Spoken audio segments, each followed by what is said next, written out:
22 November 1943, 23:15 hours, edge of the Lunga perimeter, Guadalcanal. Corporal James Shaw crouches in his spider hole, sweat mixing with salt spray from waves crashing 200 meters through the jungle canopy. The M1 Garand lies across his lap, 8 rounds locked in the en-bloc clip, gas cylinder gleaming dull in the moonlight filtering through palm fronds. Artillery rumbles across the ridge like distant thunder, but Shaw's finger traces the trigger guard of his rifle, remembering Captain Morrison's words from this morning. That clunky semi-auto waste of ammo, you boys better learn to make every shot count like the rest of us. The Garand's walnut stock feels warm against his palm, the operating rod smooth under his thumb as he checks the safety. 8 rounds of .30-06 Springfield, each cartridge seated perfect in the internal magazine, ready to cycle at 2,800 feet per second. Shaw learned this rifle at Paris Island, learned to trust the gas-operated action that cycles automatically with each trigger pull, learned to ignore the old-timers who called it heavy, unreliable, a spray-and-pray weapon for Marines who couldn't shoot straight with a bolt-action Springfield.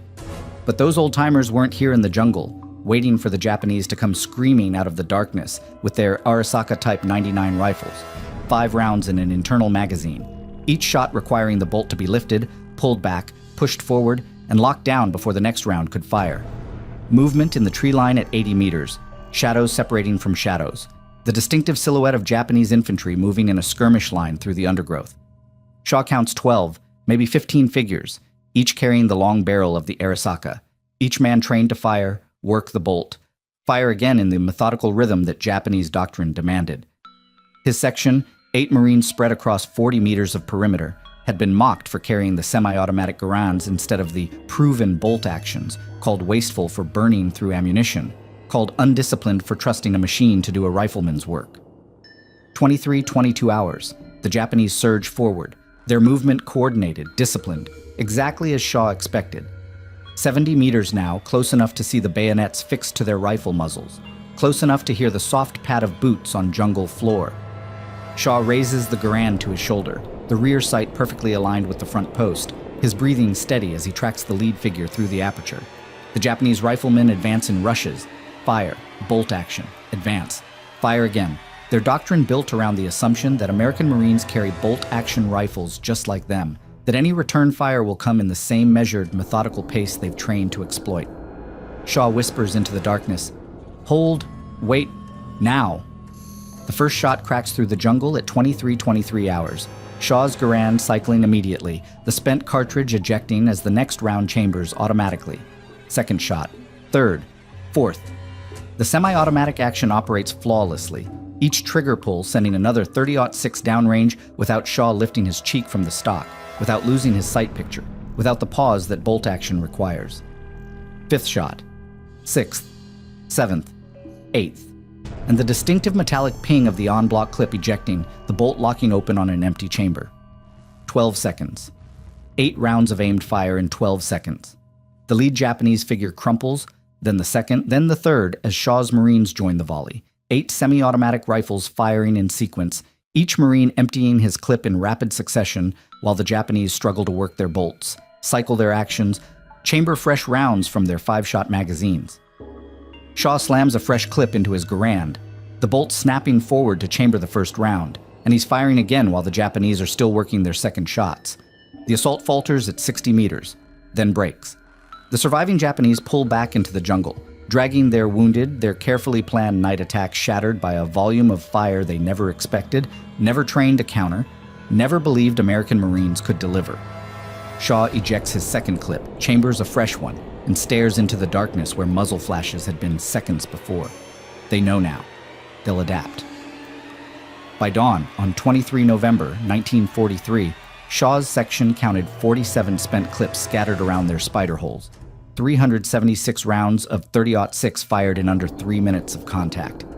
The Japanese had left 8 dead in the tall grass at 70 meters, their Arisaka rifles still loaded with unfired cartridges, bolts half open where the men had died trying to cycle their next shots.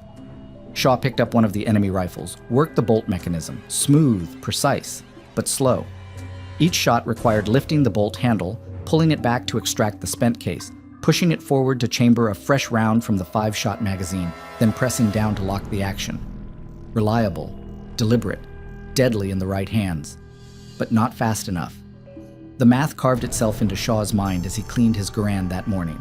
8 rounds in 12 seconds versus 5 rounds, cycled manually at whatever pace a man could work his bolt under fire.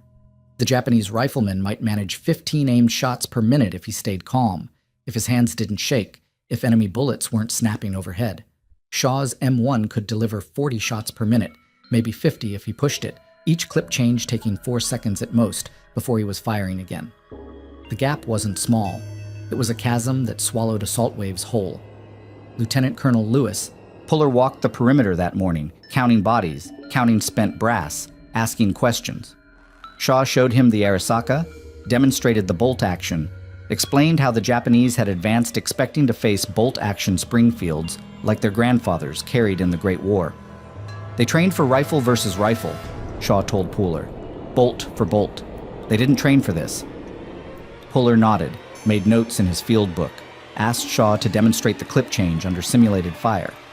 8 rounds, ping, fresh clip, 8 more rounds. 24 seconds total, 16 rounds downrange. A Japanese rifleman with his Arisaka might fire 6 shots in the same time frame, maybe 8 if he moved fast and forgot about aiming. The reports filtered up through division, corps, to Washington, where men in suits studied production figures that told their own story. Springfield Armory in Massachusetts had delivered 1,200,000 M1 Garands by the end of 1942, another 2 million by June 1943. Winchester Repeating Arms Company added 800,000 more. Harrington and Richardson Arms Company contributed 500,000.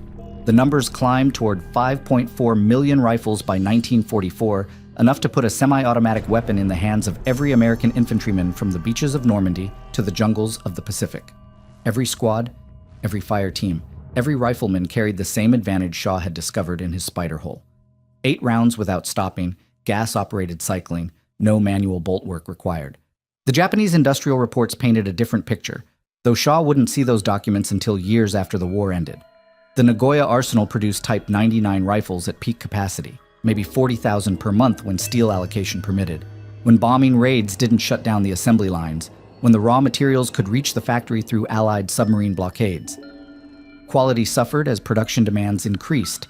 Metallurgy became inconsistent. Finish work grew rough. But the design remained unchanged. 5-round internal magazine, bolt action, manual cycling required for every shot. The Imperial Japanese Army had standardized on a reliable, proven system that worked perfectly for the warfare they expected to fight. They hadn't prepared for the warfare they actually faced. Sergeant Takashi Nakamura's diary, captured on Bougainville in February 1944, recorded the shock in precise characters. The Americans do not fire like soldiers. They fire like machines. One trigger, one bullet, another trigger, another bullet, no pause, no bolt, no stopping. We charge with courage and die before we can answer their fire.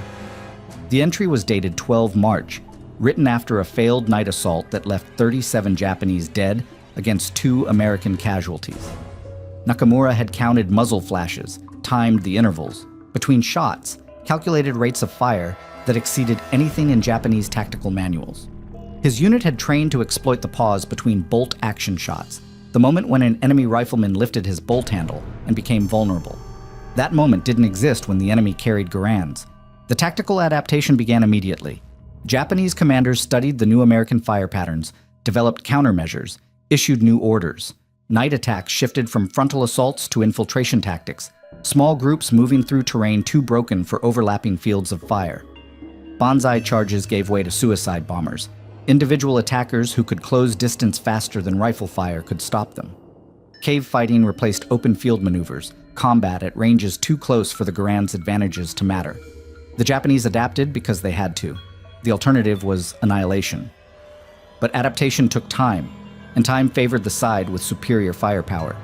On Tarawa in November 1943, Marines advanced across coral beaches under fire from Japanese positions 50 meters inland, their Garands delivering suppressive fire that kept enemy heads down long enough for assault teams to reach the seawall.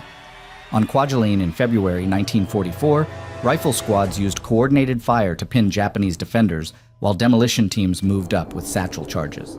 The pattern repeated across the Pacific. Superior rate of fire created tactical opportunities that American commanders exploited with increasing sophistication.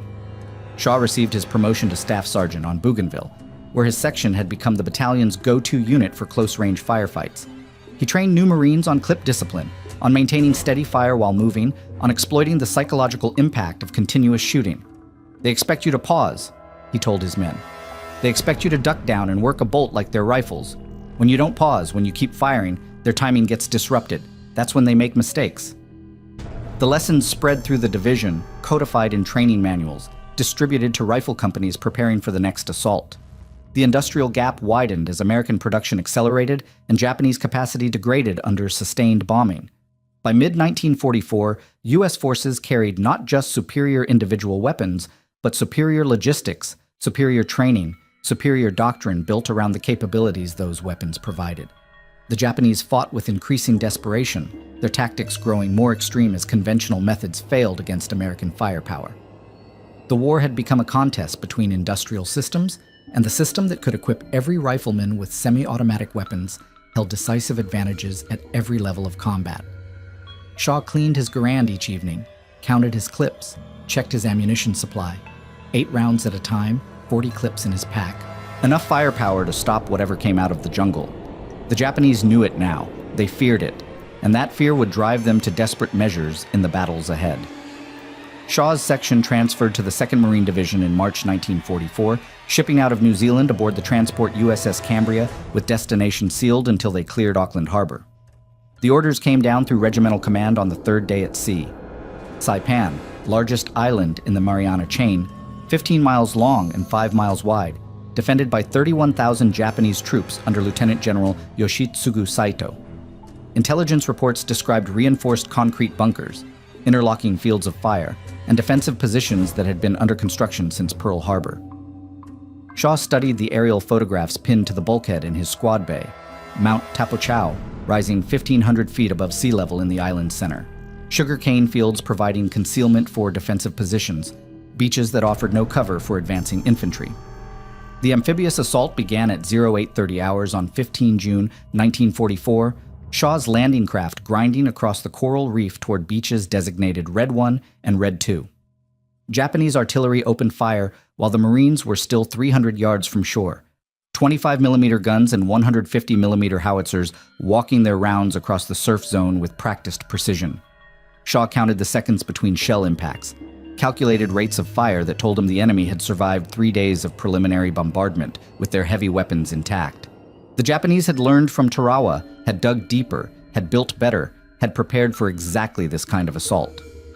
Shaw hit the beach at 0907 with his Garand held high, seawater dripping from the rifle's barrel as he sprinted across white coral sand toward the tree line 40 meters inland. The Japanese had positioned their rifle companies in camouflaged positions among the palm trees, individual fighting holes connected by communication trenches that allowed movement without exposure to direct fire. Arisaka rifles opened up from concealed positions, bolt-action fire delivered with the methodical precision that Japanese infantry training emphasized, aimed shots, deliberate target selection, conservation of ammunition to sustain defensive fire throughout a long engagement. The tactical problem revealed itself immediately. Japanese defenders had positioned themselves at ranges between 50 and 150 meters, distances that favored accurate rifle fire over rapid fire, terrain that negated the close-range advantages Shaw had exploited on previous islands.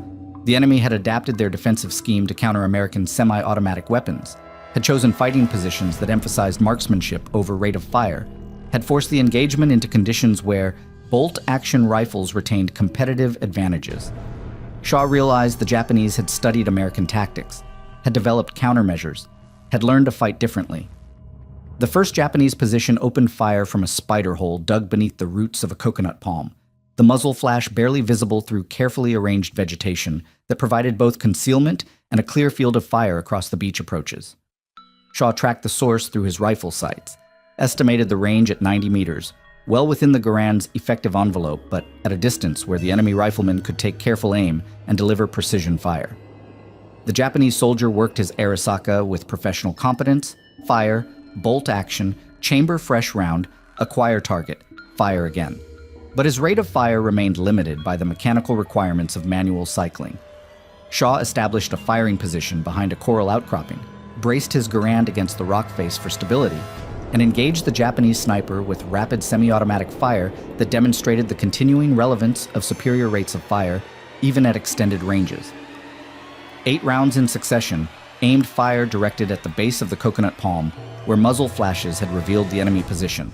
Follow-up shots that kept the Japanese soldier suppressed, while Shaw's squad maneuvered for better position. The enemy returned fire sporadically, bolt-action shots that came too slowly to prevent American movement, too infrequently to maintain effective suppression of advancing Marines. Staff Sergeant Murphy's squad advanced through the palm grove using fire and movement tactics adapted for semi-automatic weapons, half the squad providing covering fire, while the other half bounded forward to new positions. The Japanese had prepared for this kind of advance, had established interlocking fields of fire that covered likely approach routes, had positioned automatic weapons to supplement their bolt-action rifles with sustained fire capabilities. A Type 99 light machine gun opened fire from a position 200 meters inland, 7.7mm rounds cutting through palm fronds and sending coral chips flying from defensive positions occupied by advancing Marines. Shaw's section concentrated their fire on the machine gun position, 12 Garands delivering coordinated volleys that forced the Japanese crew to cease firing and take cover. The psychological impact of sustained semi-automatic fire remained effective even at extended ranges.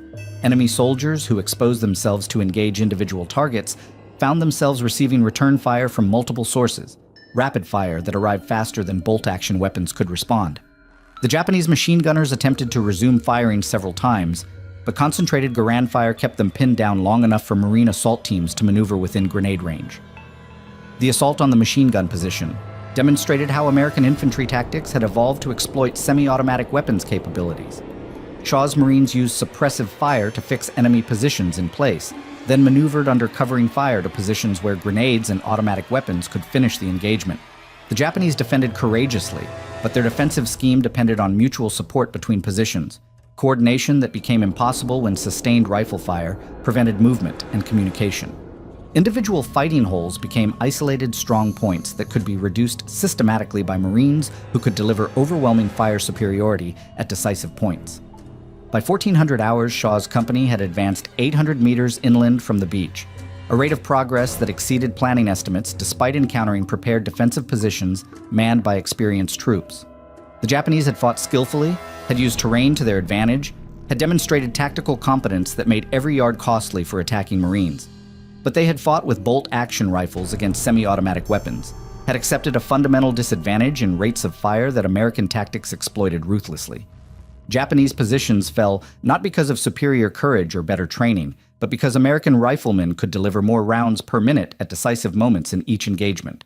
Shaw counted his ammunition expenditure as his section consolidated their positions in the captured palm grove. 22 clips fired, 176 rounds of .30-06 expended in 5 hours of combat. His Marines had maintained disciplined fire, had avoided the ammunition wastage that some commanders feared from semi-automatic weapons, had demonstrated that rapid fire could be controlled fire when properly employed. The Japanese positions they had overrun contained abandoned Arisaka rifles, some still loaded, others with bolts open where their owners had died trying to chamber fresh rounds under concentrated American fire. The pattern established on Saipan repeated itself across the Pacific as American forces advanced from island to island, each engagement confirming the tactical advantages that semi-automatic rifles provided over bolt-action weapons.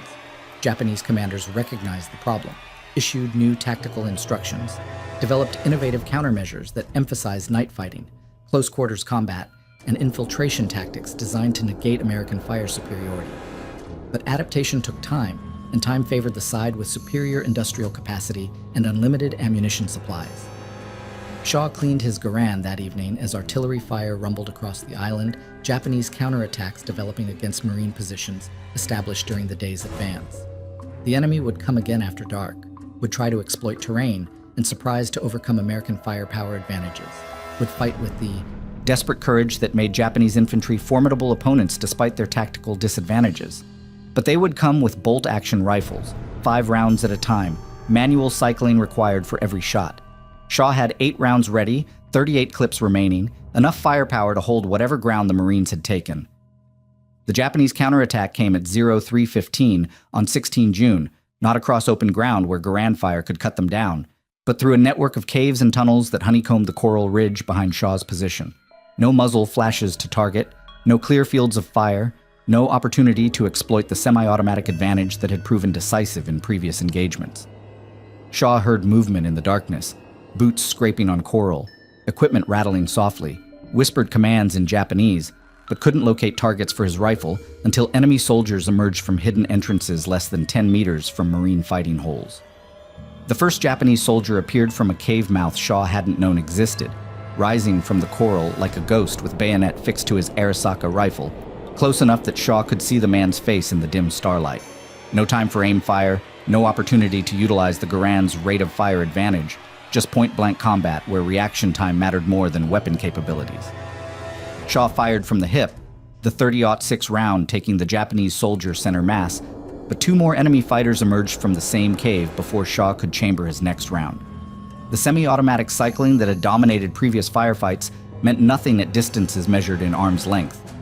Staff Sergeant Shaw, he'd received the promotion after Saipan, realized the Japanese had studied American tactics, had developed countermeasures specifically designed to negate the firepower advantages that M1 rifles provided.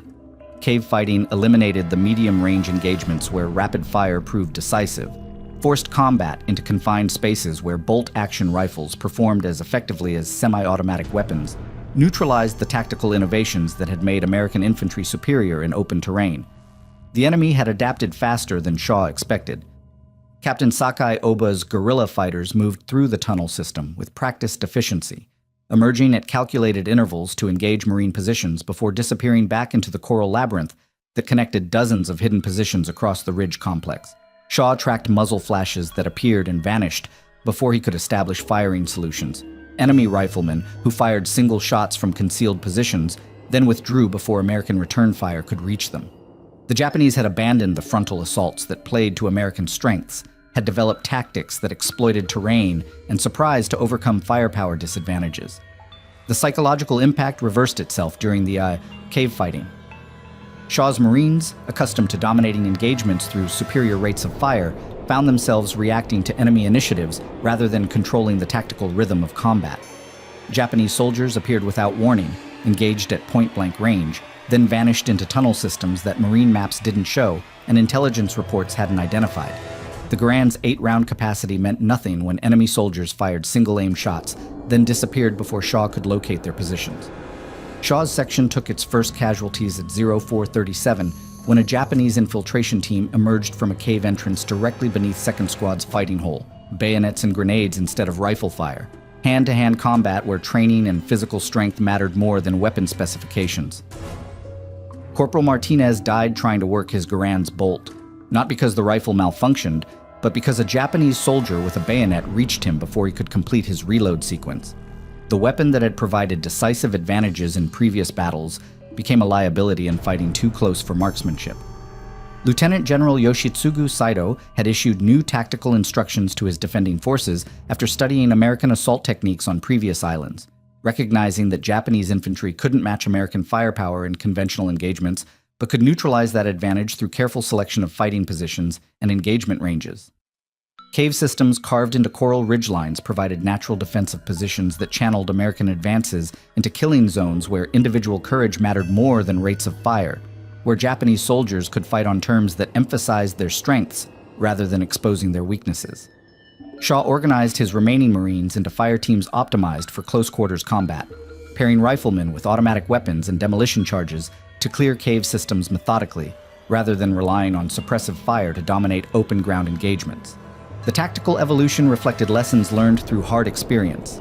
Semi-automatic rifles retained advantages in medium-range fighting, but those advantages disappeared when combat devolved into tunnels and caves, where visibility measured in meters and engagement ranges allowed no time for deliberate marksmanship. American infantry required new techniques to exploit their equipment advantages in modified battlefield conditions. The cave clearing began at 0600 hours with Shaw's fire team advancing into the tunnel system that had produced the night's infiltration attacks, M1 Garand supplemented by Thompson submachine guns and Bangalore torpedoes designed for close-range demolition work.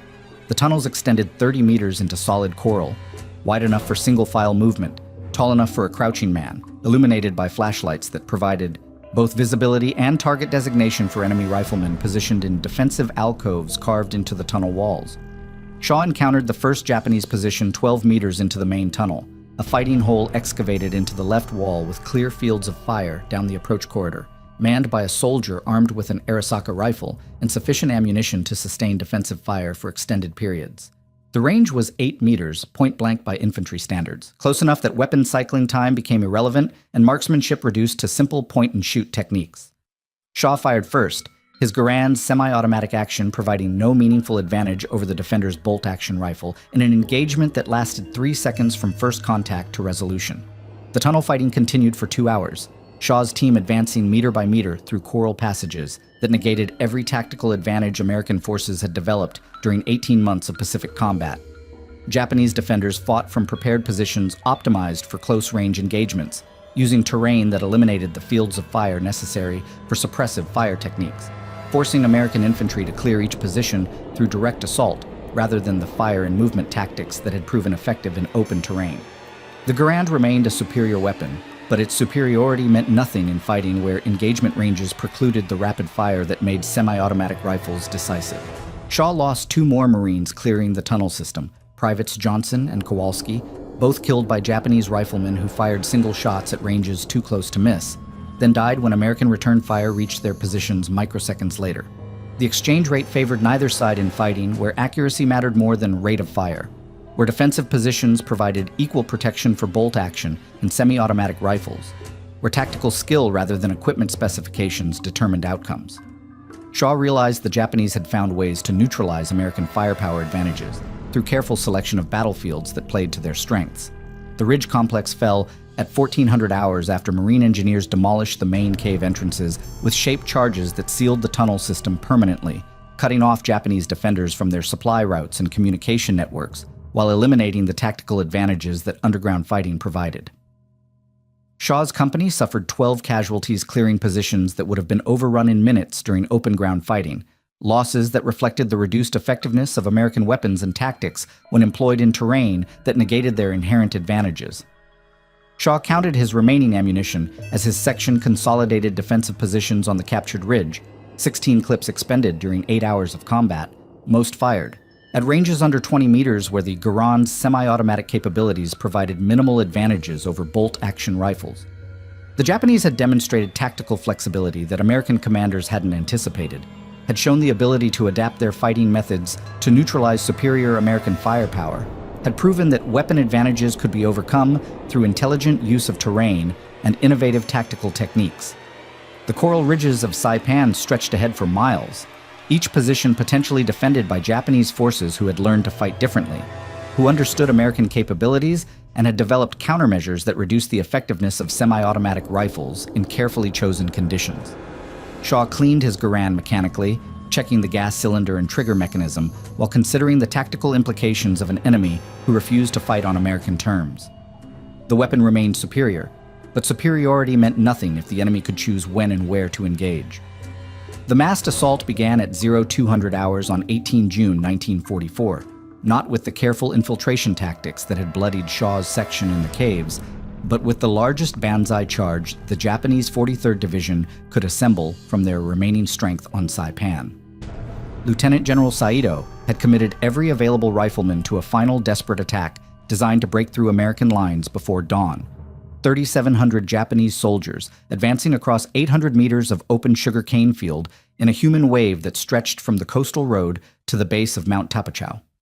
Shaw heard them coming before he saw them, thousands of boots trampling through cane stalks, officers shouting commands in Japanese, the metallic clicking of bayonets being fixed to Arisaka rifles as enemy soldiers prepared for close combat. The Japanese had abandoned the careful tactics that had neutralized American firepower advantages in the cave fighting, had returned to the frontal assault doctrine that played directly into the strengths of semi-automatic weapons, had chosen to fight exactly the kind of battle that M1 Garands dominated completely. 3rd Battalion's defensive line stretched across 1,200 meters of high ground overlooking the cane fields, each Marine position carefully sighted to provide interlocking fields of fire across the approaches the Japanese assault would follow. Shaw's section occupied the center of the line with clear visibility for 300 meters, enough range to exploit the Garand's rate of fire advantages against targets advancing across open terrain. 40 Marines armed with M1 rifles, 8 Browning automatic rifles, 2 30 caliber machine guns, and sufficient ammunition to sustain maximum rates of fire for 30 minutes of continuous combat. The first Japanese soldiers emerged from the cane field at 250 meters, individual figures, silhouetted against the starlit sky as they advanced in loose formation toward the Marine positions. Shaw counted the enemy strength through his rifle sights, hundreds of men visible in the first wave, more movement behind them suggesting follow-on forces prepared to exploit any breakthrough the initial assault achieved. The Japanese moved with disciplined precision despite their desperate circumstances, maintaining formation intervals and fire discipline that demonstrated professional competence even in a forlorn hope attack. Shaw waited until the assault wave reached 150 meters, close enough to ensure first-round hits with aim fire, but far enough to allow multiple clip changes before the enemy could close to hand-to-hand range. The Japanese advanced steadily through the sugarcane stubble, their Arisaka rifles held at high port arms, bayonets gleaming in the pale light as 3,700 men prepared to charge the final 100 meters to the American line. Shaw estimated 60 seconds before the leading elements would reach his position, enough time for 4 complete reloads if his Marines maintained fire discipline and avoided the panic shooting that wasted ammunition. "Fire!" Shaw commanded at 0207, his own Garand leading the volley that erupted along the Marine defensive line like a string of firecrackers detonating in sequence.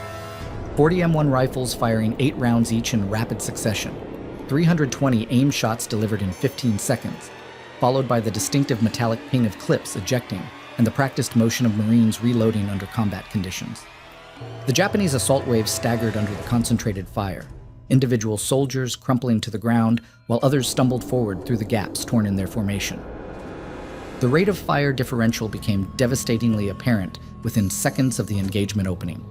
Shaw's Marines fired their second clips while the Japanese struggled to bring their bolt-action rifles into action, enemy soldiers who survived the initial volley now attempting to return fire with Arisaka rifles that required manual cycling for every shot.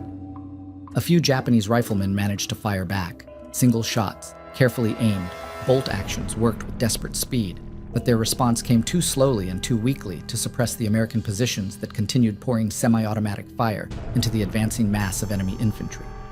Shaw observed the psychological collapse through his rifle sights as the reality of American firepower superiority struck the Japanese assault wave with crushing finality.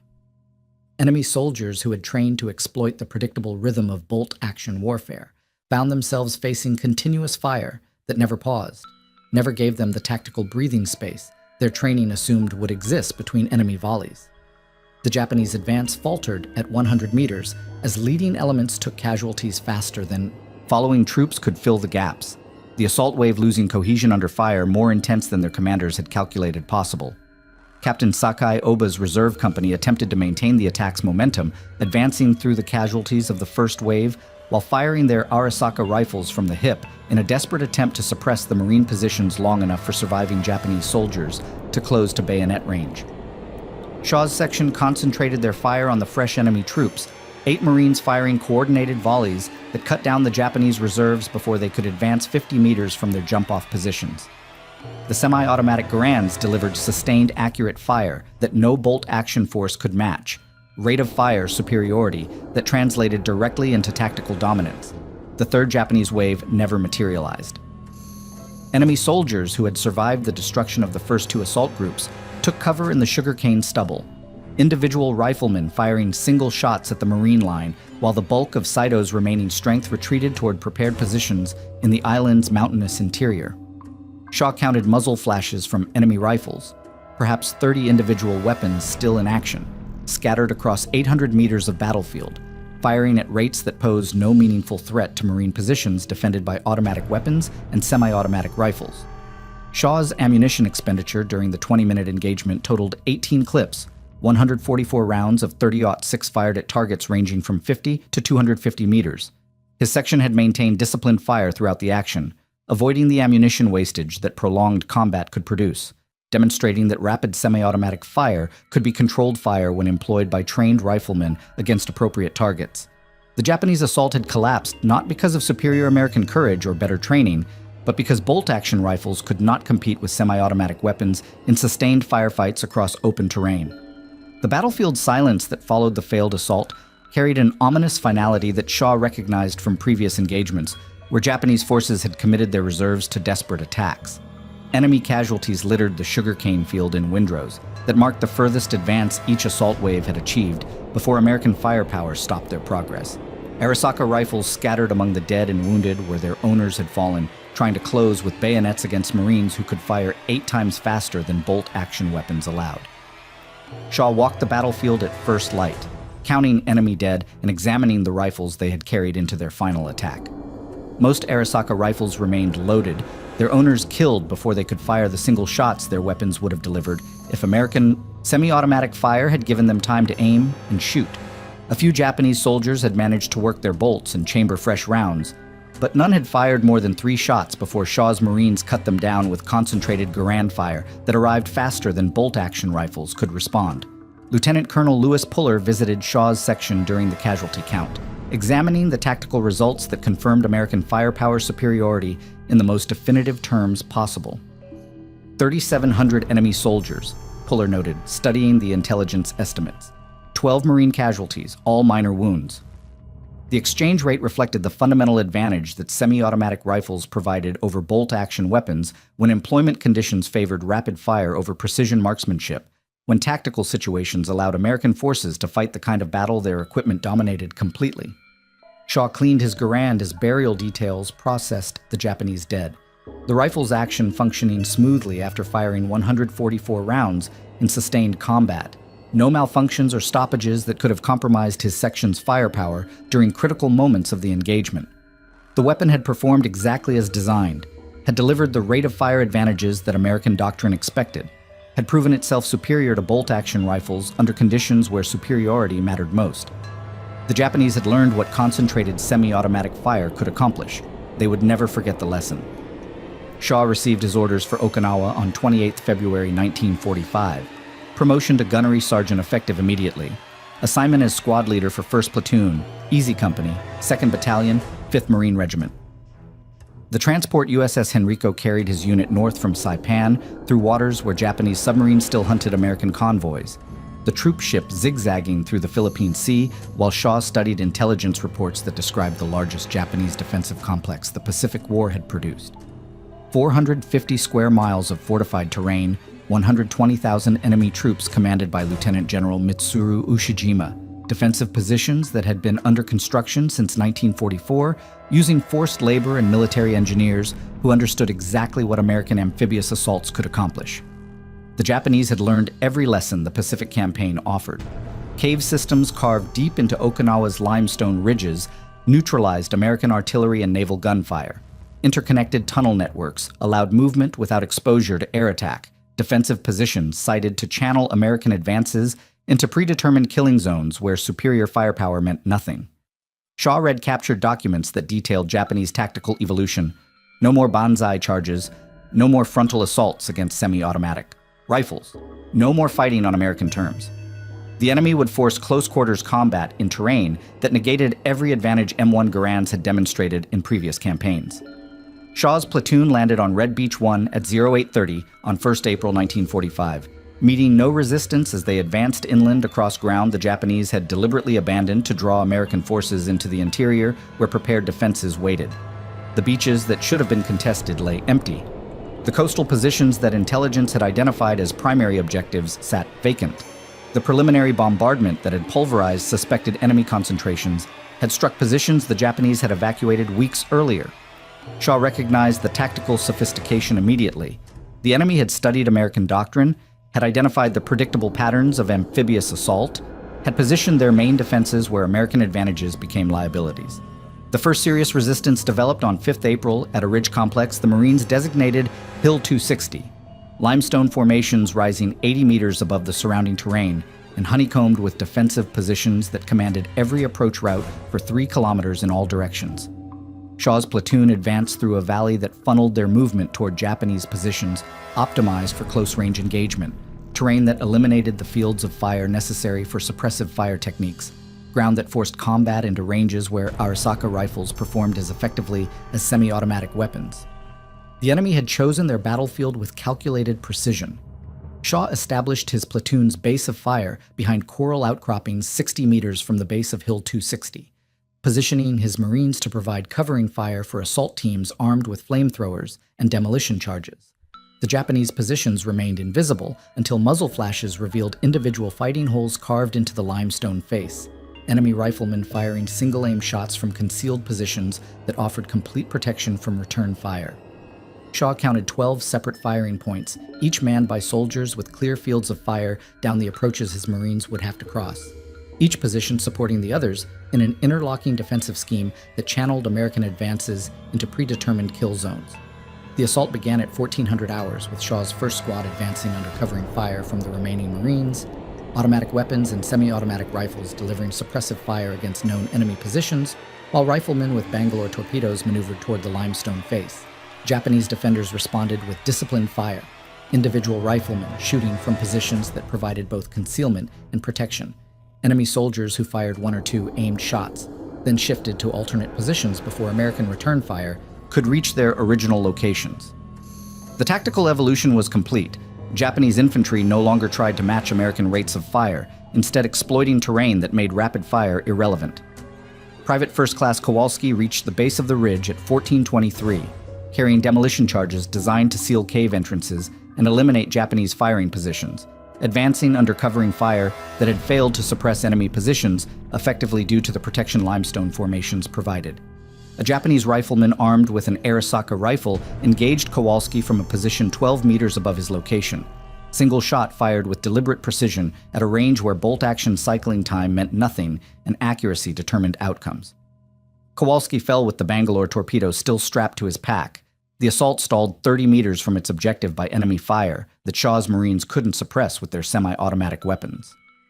Shaw reorganized his attack, concentrating his automatic weapons on identified enemy positions while sending fire teams around both flanks of the ridge complex to locate alternate approaches that might avoid the interlocking fields of fire Japanese defenders had established.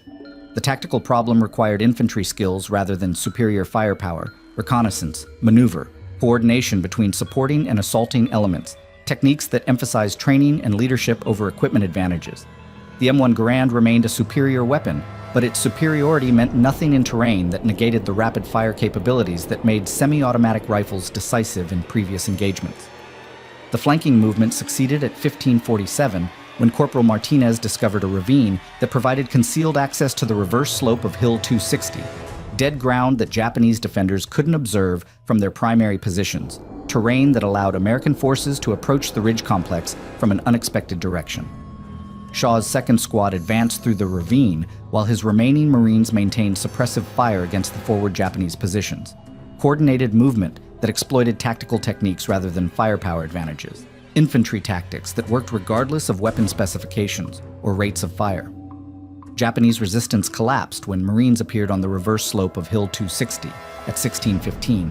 Enemy soldiers caught between American forces attacking from two directions simultaneously, defensive positions that had been optimized for frontal assault suddenly vulnerable to flank attack from terrain the defenders hadn't anticipated American forces could reach. Shaw's platoon overran the ridge complex in 12 minutes of close-quarters fighting, casualties light because tactical skill had overcome the advantages Japanese defensive positions provided, because American infantry had adapted their techniques to fight effectively under conditions where superior firepower alone couldn't guarantee success. Shaw counted Japanese casualties as his platoon consolidated their positions on the captured ridge, 18 enemy dead, most killed by rifle fire at ranges under 20 meters, some killed by grenades and automatic weapons during the final assault on the reverse slope positions. The enemy had fought courageously, had used terrain and defensive preparation to neutralize American firepower advantages, had forced close-quarters combat where individual skill mattered more than weapon specifications. But they had lost because American infantry had developed tactical flexibility that complemented their equipment advantages, had learned to fight effectively under diverse conditions rather than relying solely on superior rates of fire.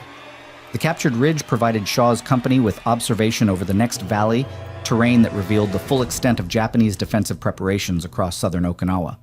Limestone ridges extended to the horizon, each position fortified according to lessons learned from previous defeats. Defensive complexes that would require coordinated infantry assault supported by artillery, airstrikes, and naval gunfire rather than simple frontal attacks by riflemen with semi-automatic weapons. The Japanese had transformed the battlefield into conditions where American advantages became less decisive, where tactical skill would determine outcomes as much as superior firepower. Shaw established his platoon's defensive positions as evening approached, posting sentries who could observe the approaches to Hill 260, while the remaining Marines rested and cleaned their weapons after 8 hours of sustained combat. The M1 Garand had performed well during the day's fighting, had provided the reliability and accuracy that American infantry expected, had demonstrated its continued superiority over bolt-action rifles when tactical conditions permitted its employment according to design specifications. But the weapon alone hadn't won the Ridge. Tactical skill, coordination, and infantry techniques had overcome Japanese advantages in terrain and defensive preparation. The war continued across Okinawa's limestone ridges, each position requiring similar combinations of firepower and tactical competence, each battle demonstrating that American infantry had evolved beyond simple reliance on superior weapons toward comprehensive tactical systems that integrated equipment advantages with professional competence. Shaw wrote in his field diary that evening, "The rifle gave us the chance. Our training and our hearts did the rest." The M1 Garand remained decisive, but only when employed by Marines who understood that weapons alone never won battles.